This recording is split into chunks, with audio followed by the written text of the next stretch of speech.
Mr. Roy Gertzen was born to a loving family. His father and mother were in love, like most couples, but when his mother passed away, he was only 16 weeks old. His father turned bitter, and he only had a 16-month-old baby and no wife. Soon Roy's father remarried, and the marriage was a convenience marriage. Growing up was a harsh task for Roy. He lived in the hot attic of his house without AC, air conditioning, and now Roy's father didn't love his new wife. She was very bitter. On a hot July day, Roy's father would go to the basement to cool off from the heat. Sadly, Roy's stepmom would sleep in until noon or even sometimes 2 in the afternoon.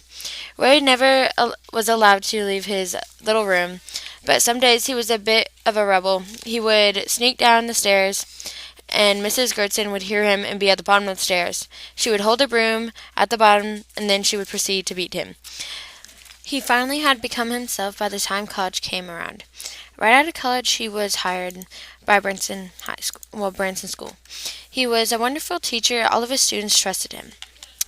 He was very offertive with his advice, too. He saved at least 2 girls from running from their abusive households. He was one of the few people who saw one girl lose her life by the Branson High School fire when Balls of Fire played on the local school radio. When he worked at Branson School, he met his wife, Vivian. They met the summer of 1957, and they met through a group of friends that they both loved very much. Vivian was always happy around Roy and was a love at first sight for the young couple. They lived at least 30 miles away from each other. Every payday Roy would get, he would start to see Vivian. Then they wrote each other. A couple called each other just about twice a week. Roy constantly told Vivian he loved her. Vivian never said it back until one day. When she first said it, it was 3 words, Roy started to cry. Vivian was so worried she did something wrong.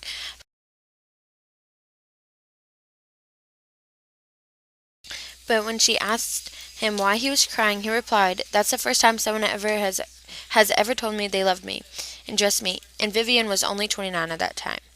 They soon decided to get married. He proposed to her one day in the car. Of course, Vivian said yes.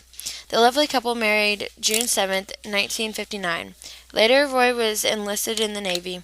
Roy chose the Navy because that's where his father served.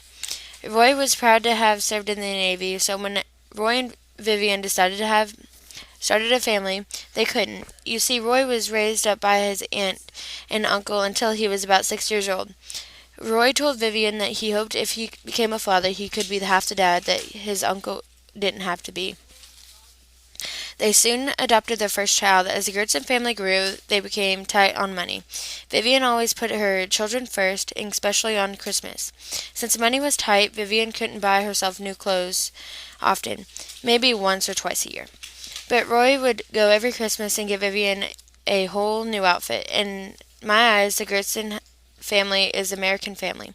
Roy and Vivian both loved their kids, so when Roy finally got grandkids, he would go to make them do little tasks in the store.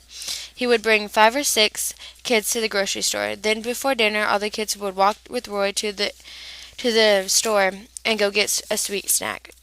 I even have amazing memories. Even I have amazing memories about Roy being kind to me. When young kids, like myself, would visit Nana and Papa, he would pull out his wallet and give each kid $1. Of course, they felt like they were rich. Megan Gertzen, Todd Gertzen's only daughter, was the closest of the grandkids to Roy. Soon Roy got a second job. His second job was at Silver City. He was accountant for certain shops. He very rarely made mistakes. Roy was very trusted at that job. He worked at Silver City for 32 years, but sadly near the end of his time at Silver City, he got Alzheimer's.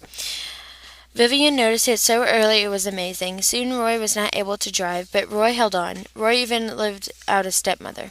Sadly, April 2nd, he got leukemia. He was hospitalized for 6 weeks and 2 days.